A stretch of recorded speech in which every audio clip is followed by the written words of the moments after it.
السلام عليكم اخوان، كي دايرين؟ لاباس عليكم بخير؟ كنتمنى كلشي يكون بصحه جيده.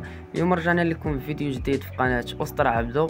اليوم ان شاء الله غادي نهضروا على واحد المرض اللي هو مرض الشخره، اللي كيعانيو منه بزاف ديال مربين الدجاج، اللي كيقيس الجهاز التنفسي ديال الدجاج، وكيؤدي العينو كتسد، الطير عينو كتسد وبحال كتقيح. كأدي الطير ما كيبقاش ياكل، ما كيبقاش يشرب، حتى الوفاة لا قدر الله. اليوم ان شاء الله غادي نديروا واحد الوصفه طبيعيه ان شاء الله، للمكونات ديالها موجودين في اي دار. يعني تقدر تلقاهم في الدار، الا مابقيتش في الدار موجودين عند العطار. يعني مكونات بساطه ان شاء الله. وهاد الدواء راه فعال الا كانوا مرضوا بالشخره، ولا تعطي لهم كوقايه. انا ان شاء الله اليوم غنعطي لهم كوقايه الدجاج ان شاء الله، راه الحمد لله مازال ما مريض ما والو. وهذا المرض هذا ديال الشخره كيكون بزاف في الوقيته ديال شهر الاخر، ديال شهر 10 شهر 11 شهر 12 كيكون واحد الكولوندير مجهد. كما دابا نيت فاش كنصور لكم الفيديو راه كاين واحد الكولوندير، اللهم بارك. هانتوما كتشوفوا البشر كيتحرك، راه هاد البشر كنكون مطلعوا عليهم كيف ما تشوف الفيديوهات اللي قبل. هاد البشر كنكون مطلعوا اليوم راه هبطت وكيبان الكولوندير مجهد، خفت من المرض ديال الشخره. اليوم ان شاء الله غنصايبوا واحد الوصفه طبيعيه. كما قلت لكم الاخوه، راه الوصفه راه طبيعيه موجوده في اي دار، مكونات ديالها ساهلين، ماشي شي حاجه زعما اللي معقده. اصلا هاد الايامات تجيب لي الكولوندير قاصح شويه. قلت علاش لا ما نصايبش هاد الوصفه، كنت غادي نصايبها نيت. قلت علاش ما سجلت لكم فيديو باش كلشي يستافد ونعطيوه كوقايه.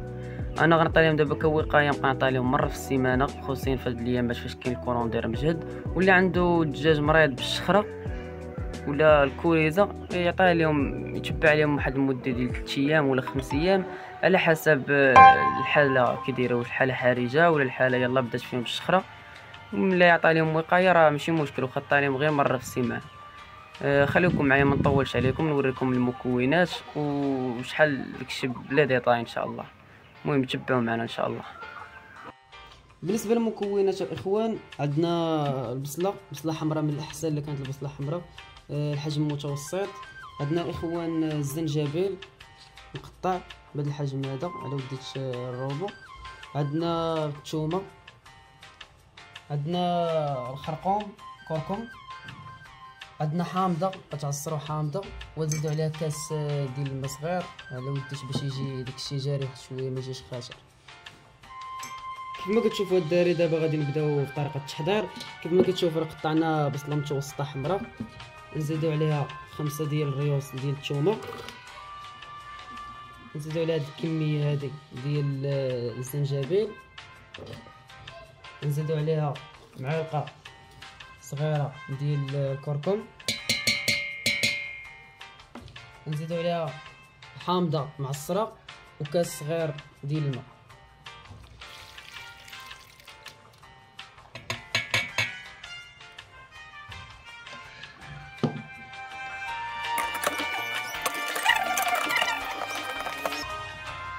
دابا اخوان غادي نطحنوا هادشي هذا كامل.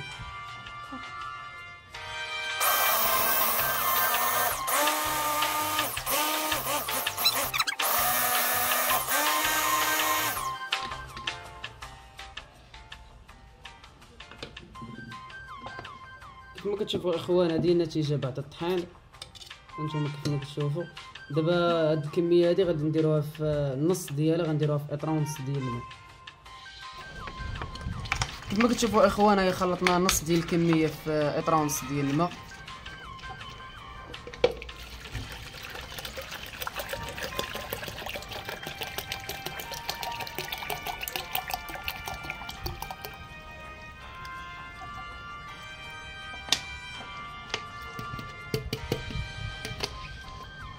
نكبو شويه لواحد الفليسات.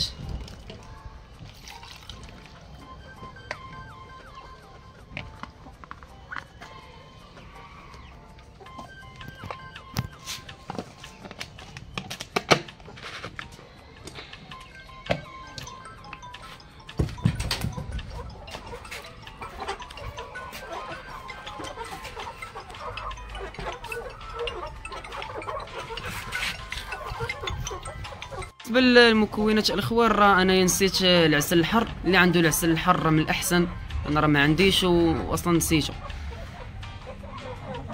كما كتشوفوا الاخوان راه كيشربوها هما، عطشناهم ديجا قبل ساعتين.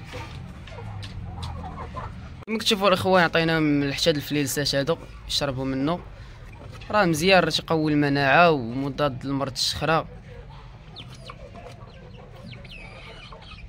اخوان هذا هو الفيديو ديال اليوم، نتمنى يكون عجبكم. ما تنساوش لايك والاشتراك في القناه باش يوصلكم كل جديد ان شاء الله.